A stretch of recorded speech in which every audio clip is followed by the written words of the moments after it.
নমস্কার, আমি মৌসুমি পুরুলিয়া থেকে আবার একটা নতুন ব্লগ নিয়ে উপস্থিত হলাম। আমরা আজ চলেছি বেড়াতে লালমাটির দেশ, বাউলের দেশ, আমাদের প্রাণের কবি, মনের কবি রবীন্দ্রনাথের দেশে। আমরা চলেছি শান্তিনিকেতনের উদ্দেশ্যে। চালক নিলয়, এদিকে নিলয়, নিলয়। আমাদের গাড়িতে তো আমরা চারজন, আরও একটা গাড়িতে আরও চারজন আছে, মানে আমার দাদা বৌদিরা আছে আর আমার জামাইবাবুর দাদা বৌদিরা। আমরা এক জায়গায় নেমে পড়েছি, সেখানে জল খাবার খাবো। সেখানে নেবেও আমরা একটু ছবি তুলে নিচ্ছি বেলেতোড়ের কাছে একটা জায়গায়। একসঙ্গে বসে জলখাবার খাওয়ার আনন্দই আলাদা, বাড়ি থেকেই করে নিয়ে গিয়েছিলাম। আবার যাত্রা শুরু, আমরা আবার চলতে শুরু করেছি। এখন প্রায় কাছাকাছি পৌঁছে গেছি শান্তিনিকেতনের। রামপুরহাট পেরিয়ে যাবার পর এই সুন্দর শাল জঙ্গল শুরু হয়েছে। কালো সাপের মতন রাস্তা এঁকে বেঁকে সামনের দিকে এগিয়ে চলেছে। আর কি অপূর্ব এই শাল জঙ্গল! চারিদিক থেকে সূর্য রশ্মি চিকমিক চিকমিক করে ভেতরে ঢুকে পড়ছে। আর এই মনোরম দৃশ্য দেখতে দেখতে আমরা এগিয়ে চলেছি শান্তিনিকেতনের উদ্দেশ্যে। বীরভূমের এই মনোমুগ্ধকর প্রকৃতি, লাল মাটির রাস্তা রবীন্দ্রনাথ ঠাকুরকে শান্তিনিকেতন গড়ে তোলার জন্য প্রধান রসদ দিয়েছিল। আমরা এখন খোয়াই রিসর্টে পৌঁছে গেছি। আজ আমরা এখানেই থাকবো আর চারিদিক ঘুরে বেড়াবো। 4টে রুম বুক করেছি, এটা আমাদের রুম। বেশ সুন্দর রুমটা, আর বাইরেটাও কি সুন্দর সাজানো। চারিদিকে নানান রকম গাছ লাগানো, আর গাছগুলোর পাতাগুলো কি সুন্দর লাল হয়ে উঠেছে, দেখতে বড় ভালো লাগছে। শীতের ফুলও লাগানো হয়েছে, চারিদিকটা সুন্দর সেজে উঠছে। সেটাই আমরা চারিদিকটা ঘুরে ঘুরে দেখছি আর কি। এখানে এই গাছটা কি বলুন তো? এই গাছটার নাম বাসরলতা। কি সুন্দর না গাছটা!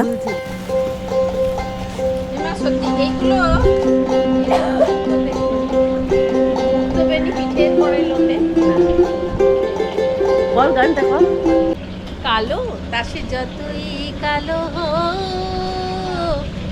দেখেছি তার কালো ঘুরি চোখ, কৃষ্ণ কলি আমি তারে বলি। কি করবো আর সারাদিন আমাকে নিয়ে সবাই মিলে আনন্দ করবে, আমি সেই আনন্দে যোগদান করবো। খুব আনন্দ কর, আমাকে যা আনন্দ অংশগ্রহণ করা, এত আনন্দ যে হাত পা ধরে যাচ্ছে।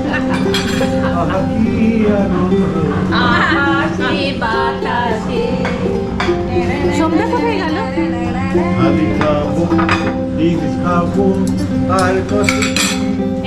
দয়া করে গান করো না, সুরে উঠতে বেশি না। 5 ডিসেম্বর দিদির জন্মদিন, তাই আমরাও আনন্দ করছি, খাওয়া দাওয়াও করছি।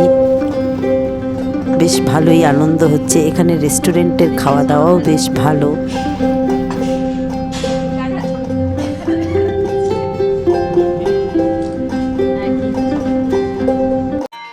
যাব না যাব না যাব না ঘরে, যাব না যাব না যাব না ঘরে, বাহির করেছে পাগল মোরে। যাব না যাব না যাব না ঘরে, যাব না যাব না যাব না ঘরে।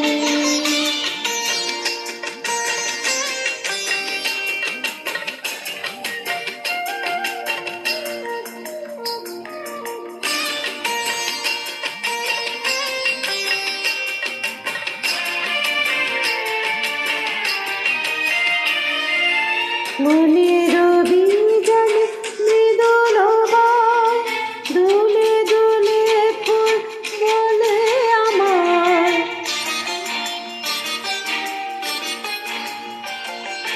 মনের বীজানে থেকে দেখে নে, ওইটা হচ্ছে আনন্দ পাঠশালা। ছায়ার ঘুমটা মুখে টানিতে যায়, একদম একদম তালবন তারি চারি ভিতে। আর এইটা সহজ পাঠের প্রথম পাতা। এইখানটায়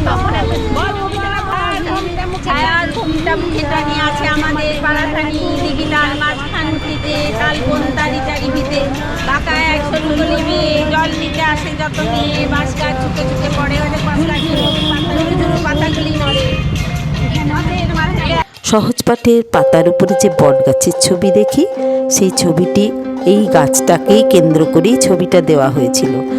এই তিন পাহাড়ে বসে রবীন্দ্রনাথ ঠাকুর অনেক কবিতা লিখেছেন।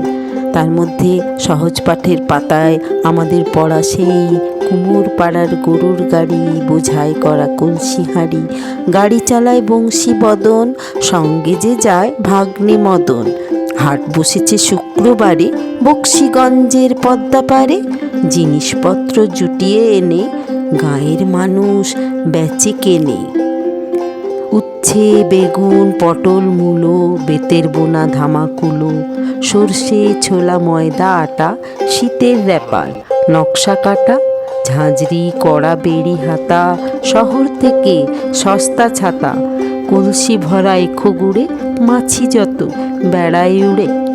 কি সুন্দর একটা গ্রাম বাংলার চিত্র তার কবিতায় আমরা দেখতে পাই। 1863 সালে মহর্ষি দেবেন্দ্রনাথ ঠাকুর, রবীন্দ্রনাথ ঠাকুরের বাবা, কলকাতা থেকে ভুবনডাঙ্গা বলে একটি ফাঁকা জায়গায় এসে পৌঁছান। তখন জায়গাটি ছিল রুক্ষ লাল মাটির পথ, মাঠ জঙ্গল আর আশেপাশে কিছু আদিবাসী গ্রাম। এখানে এসে তিনি একটি ছাতিম গাছের তলায় ধ্যান করতে বসেন।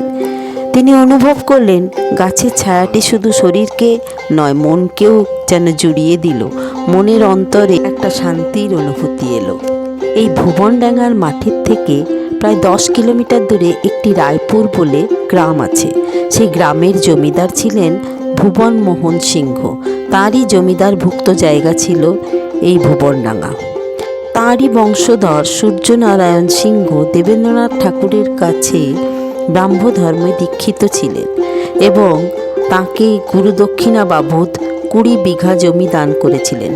পরবর্তীকালে দেবেন্দ্রনাথ ঠাকুর এখানেই তাঁর শান্তিনিকেতন গড়ে তুলেছেন। যে দূরে দেখা যাচ্ছে একটা বাড়ি, সেটা দেবেন্দ্রনাথ ঠাকুরই তৈরি করেছিলেন, আর পাশে ওই উপাসনা গৃহটিও তিনি তৈরি করেছিলেন। তাঁরই স্থাপন করা এই শান্তিনিকেতন। কিশোর রবীন্দ্রনাথ বাবার হাত ধরে প্রথম এই ছাতিমতলায় আসেন। এখানকার ওই খোলামেলা প্রকৃতি, গাছের নিচে শান্তির পরিবেশ তাকে ভীষণভাবে প্রভাবিত করে। ওনার ওই বিখ্যাত কথাটি, আমি এখানে গাছেদের ভাষা শুনতে পাই। ওনার এই প্রকৃতির সঙ্গে নিবিড় সম্পর্ক এখান থেকেই গড়ে উঠেছিল। 1921 খ্রিস্টাব্দে রবীন্দ্রনাথ ঠাকুর কর্তৃক প্রতিষ্ঠিত হয়েছিল এই শান্তিনিকেতন। 1951 সালে এটি কেন্দ্রীয় বিশ্ববিদ্যালয়ে উন্নীত হয়। এটি হলো উত্তরায়ণ। আশ্রমের ঠিক উত্তর দিকে অবস্থিত। 1919 থেকে 1941 সালের 25শে জুলাই অবধি তিনি যা যা ব্যবহার করেছেন, তার ব্যবহৃত গাড়ি সবই এখানে সংরক্ষিত করে রাখা আছে। তিনি উত্তরায়ণের পেছনের দিকে 5টি বাড়িতে শেষ দিকটাতে কাটিয়েছিলেন। সেই 5টি বাড়ি আমরা দেখতে পেছনের দিকে চলে এসেছি। ওই যে উদয়ন,